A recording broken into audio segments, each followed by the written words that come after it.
সন্মান জনাব খুজিম নে জুবিনক আমি এনেকুৱা এটা পৰ্যায়লৈকে লৈ যাম যে ঘূৰি আহি সংস্কাৰো কৰিব নোৱাৰিম। পেটটো অলৰেডি ফুলি গৈছে, মুখখন ফুলিছে, আৰু মই এটা কথাও বঢ়াই কোৱা নাই। সেইকাৰণে আৰু যোৰহাটলৈকেতো ডাইৰেক্ট নাযাব, সি নগাঁৱত যাব, গোলাঘাটত যাব, কাজিৰঙাত যাব, নুমলীগড়ত যাব, আৰু যোৰহাটলৈকে গৈ সেই একে ৰাস্তাটো দি উভতি আহিব লাগিব। গতিকে এইটো দাবীটো বাস্তৱিক নহয়। সেইকাৰণে ভস্ম আমি যোৰহাটত লৈ যাম আৰু তাত আমি সমাধি ক্ষেত্ৰ এখনো কৰিম।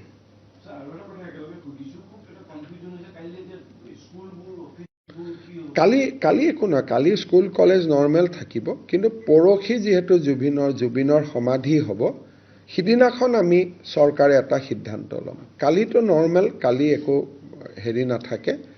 পৰহি যিহেতু অন্তিম যাত্ৰা হ'ব, অন্তিম যাত্ৰাত মই যোগ দিব কাকো অনুৰোধ নকৰোঁ, কিন্তু অন্ততঃ টেলিভিশ্যনত যাতে চাব পাৰে, সেইকাৰণে আমি ৰাজ্যিক কৰ্মচাৰী স্কুল কলেজৰ ক্ষেত্ৰত পৰহি দিনাখন আমি নিশ্চিতভাৱে সুবিধা এটা কৰি দিম। কিন্তু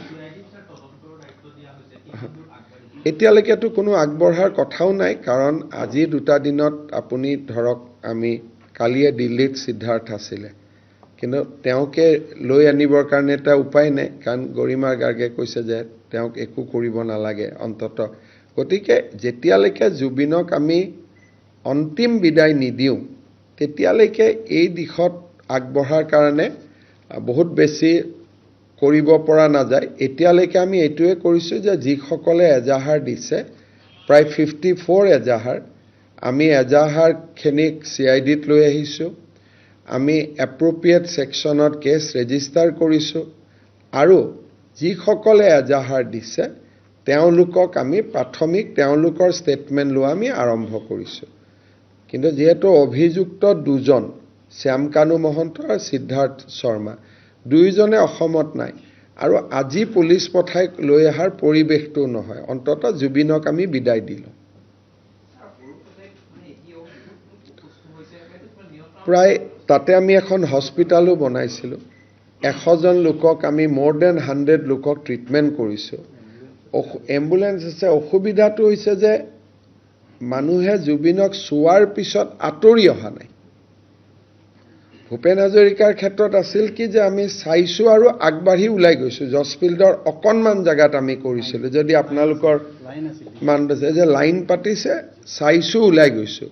ইয়াতে যিসকলে সোমাইছে তেওঁলোক ওলাই যোৱা নাই, আৰু সেইকাৰণে এটা এম্বুলেন্স এখনো যদি কোনোবা ফালে লৈ যাব লাগে, তাৰো মেনুভাৰ কৰাৰ এতিয়া তাতে অৱস্থা নাই, যিটো অৱস্থা চলি আছে।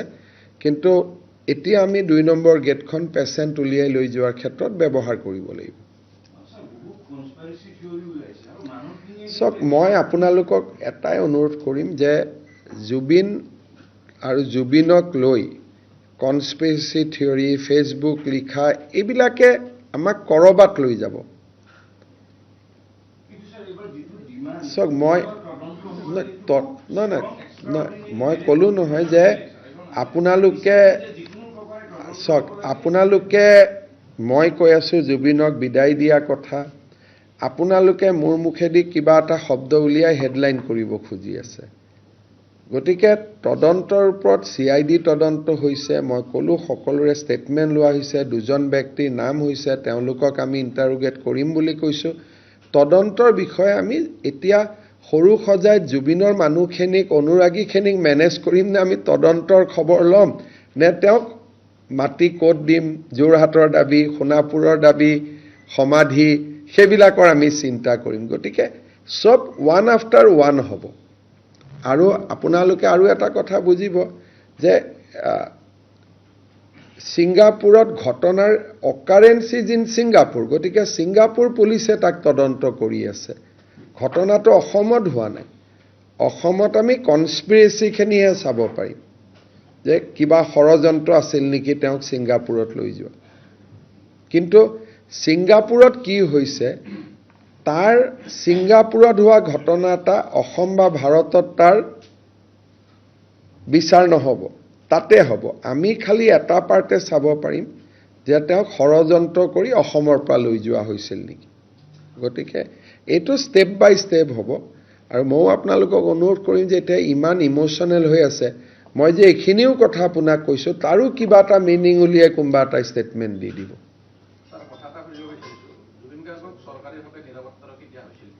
মই নাজানো, আৰু নিৰাপত্তাৰক্ষী দিলেও আমি ছিংগাপুৰত পঠাব নোৱাৰোঁ।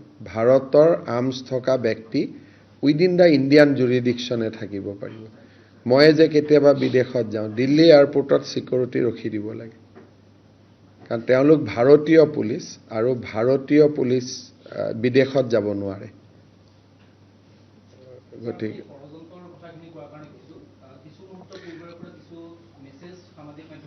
মই আজি চাওক, মই এটাই কথা ক'ব খোজোঁ, আজি যদি এইবিলাক কথা কওঁ, অলপ পিছতে মোৰ নামতে 10টা কথা ওলাই যাব, আৰু মই গৈ সমাধি বিদায় দিয়াৰ কামখিনিও কৰিব নোৱাৰিম, কাৰণ পৰিৱেশটো এনেকুৱা। গতিকে এতিয়া মই ফেচবুক চাই কনস্পিৰেচিৰ কথা যদি পাতোঁ, মোক লগে লগে ই অমুকক বচাব খুজিছে, এই তমুকক বচাব খুজিছে। আজিৰ মুহূৰ্তত মোক জুবিনক বিদায় দিব দিয়ক, মোৰ কৰ্তব্যটো পালন কৰিব দিয়ক।